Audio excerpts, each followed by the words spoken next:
Hi, Jessica Palmer here. I've been given this really cool kayak to try out.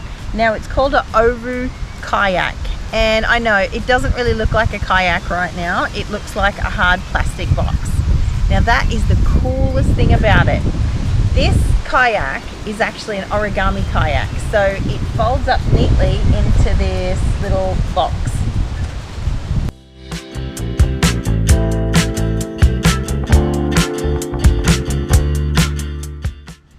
So Oru Kayak make a number of different kayaks, and this one is called the Lake. So it's designed for flat expanses of water, so lakes and dams, but not really suitable for waves and surf. They have a different kayak for that.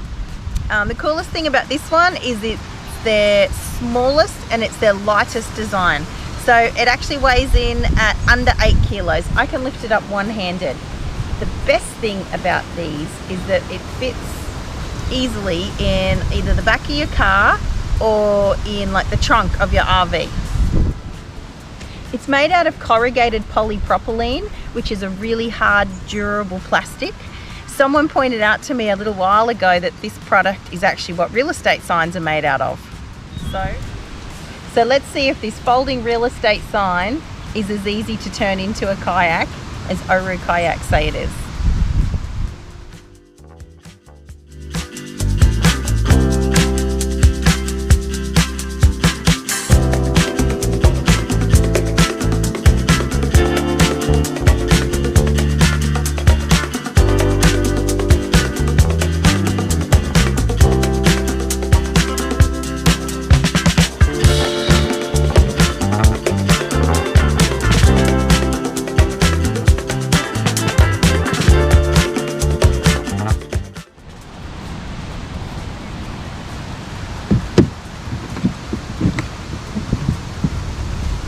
Holy shit, that actually went together easier than I thought.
Well, it floats.